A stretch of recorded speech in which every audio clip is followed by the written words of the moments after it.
Күңелләрегезгә Аллаһының фатихасы һәм иминлеге тулсын, дуслар. Менә төн үтә, сызылып кына алсу таң ата башлый. Караңгылык әкрен генә тарала. Аның урынын бар нәрсәне күрсәтүче яктылык ала. Җирдә тагын бер иртә туа. Аллаһының мәрхәмәте белән безнең күзләребез яктылыкны күрә. Нинди сөенеч бу, нинди рәхәтлек, яктылык татлы. Кояш яктысын күреп яшәү күзгә хузурлык бирә. Без беләбез, кайберәүләр кояш яктысын күреп яшәүдән мәхрүм. Кемдер тумыштан күрми, кемдер ниндидер хәлакәт аркасында, кемдер картаеп сукрая. Бу бик аяныч.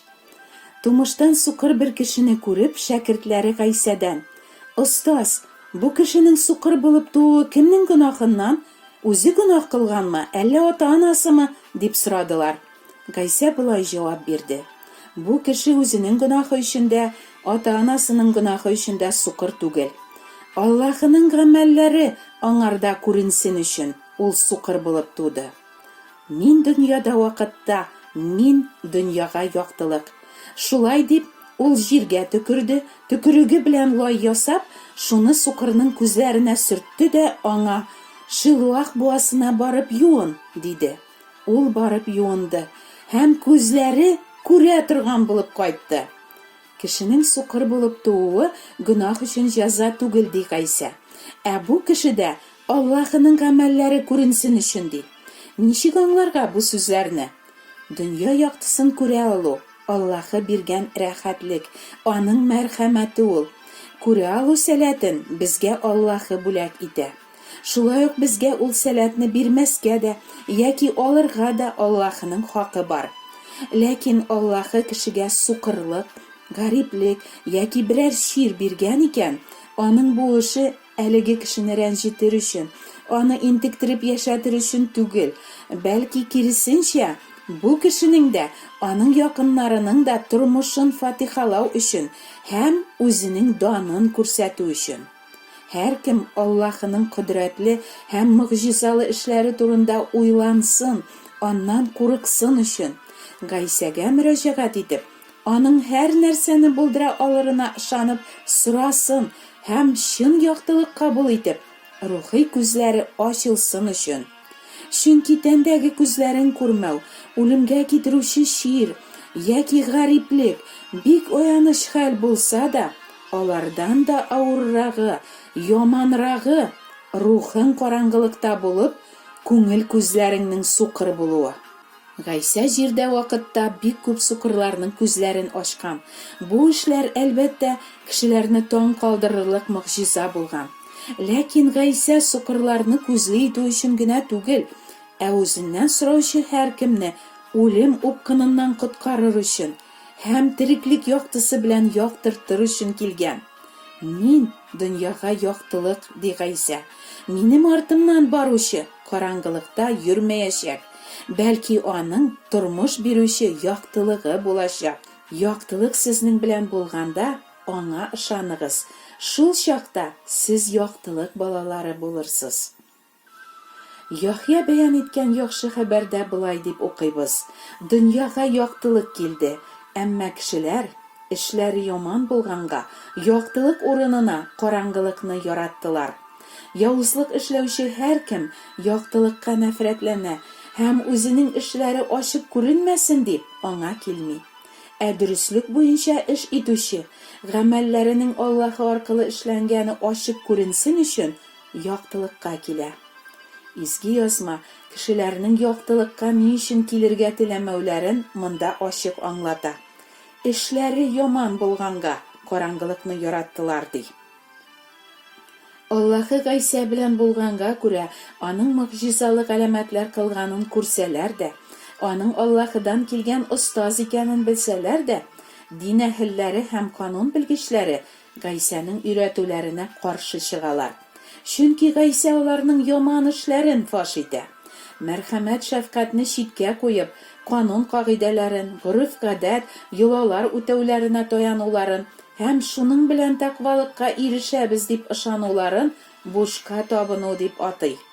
Сез үзегез өйрәткән тәртипләрегез белән Аллаһы сүзен юкка чыгарасыз һәм шуның ише нәрсәләрне байтак эшлисез, ди ул аларга. Кайгы сезгә, канун белгечләре һәм фарисейлар, ике йөзлеләр, сез агартылган төрбәләр кебек, тыштан алар матур булып күренәләр, эшләре исә мәйет сөякләре һәм төрле шакшылык белән тулы. Сез дә шулай ук, тыштан кешеләргә тақва булып күренәсез, эчегез тулы ике йөзлелек һәм канунсызлык. Бу фаш итүләрне ишетеп дин әһелләре: "Гайса, син Аллаһыдан килгән остаз, безне дөрес фаш итәсең. Чыннан да без гөнаһка баткан кешеләрбез. Йөрәкләребез тулы явызлык.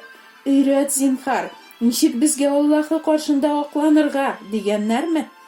Юк, киресенчә, эшләре яман булганга, алар Гайсәгә нәфрәтләнгәннәр. Үзләренең гөнаһларын фаш итүчедән котылу өчен аны үтерү турында киңәш кура башлаганнар.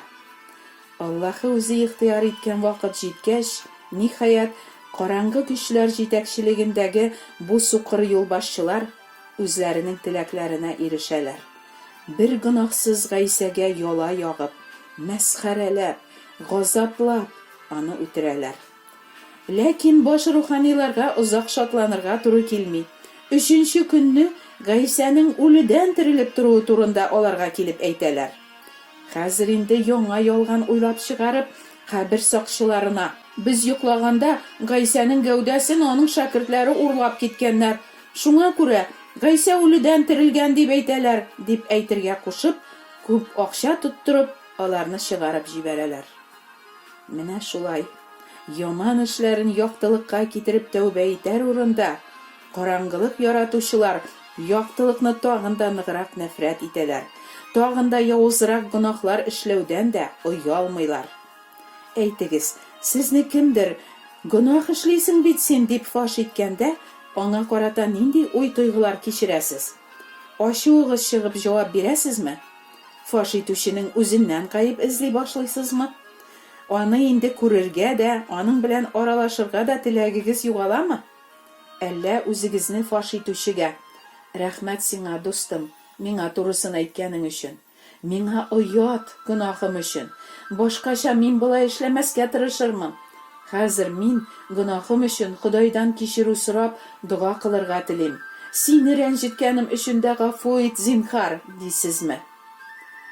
Кешенең күңел күзен Раббы Гайсә үзенең нуры белән яктыртып, гөнаһ аркасында үле булган рухын терелтмәсә, ул бәндә яктылыктан мәңгегә мәхрүм булып, төпсез караңгылыкка китәчәк, дип аңлата Аллаһының сүзе. Аның бер кайчанда янудан туктамаячак җанын җәһәннәм ялкыны көйдерсә дә, анда яктылык булмаячак. Күңелне изә торган дөм караңгылыктагы төпсез упкында елаш ыңгыраш, тешләр шыкырдавы, кортлар кимерүе, кайгы, хәсрәт һәм өметсезлек белән тулы ачык газап бер кайчан да туктамаячак. Күңел күзләре безне Гайсә ничек ачасың? Аллаһының сүзләрендәге кануннарын, әмерләрен, боерыкларын кешенең күңеленә изге рухы белән язып, йөрәгенә сеңдереп, Аллаһы канунына вә күрсәтмәләренә мөрәҗәгать итегез. Шулар буенча сөйләмәгән кешеләр өчен таң атмас, дип укыйбыз изге язмада. Аллаһыны бөтен йөрәге белән яратып, аңа мәдхияләр җырлаучы Дауд Худайны данлап, менә нинди сүзләр яза: "Эй Раббы Аллам, син искиткеч бөйексең. Син шөһрәт вә мәхәббәтлеккә уралгансың. Кием кигәндәй нурга төренгәнсең. Шәм чирагыма ут кабызучы синдер, Раббым. Караңгылыгымны Аллам яктырта. Синең сүзең аякларым өчен шәм чирактыр. Сукмагымны яктырткан нурдыр." Гайсә әйтә: "Миңа иман итүче караңгылыкта калмасын дип, дөньяга яктылык булып килдем." Ул үзенә иман итүчеләрнең гөнаһлары өчен үлем хакы түләп, аларны гөнаһ хакимлегеннән һәм гөнаһ өчен тиешле мәңгелек җәзадан азат иткән. Дустым, Мәрхәмәт капкасы әле ачык чакта, Аллаһы белән татулаш. Тыныч яшә, аның авызыннан чыккан үгет нәсихәтне кабул ит. Аның сүзләрен йөрәгеңә сал. Юлыңны Аллаһының чырагы яктыртып торса, шуның нуры сине караңгыда адаштырмый йөртер. Шул чагында син кодрәт иясеннән ләззәт алырсың.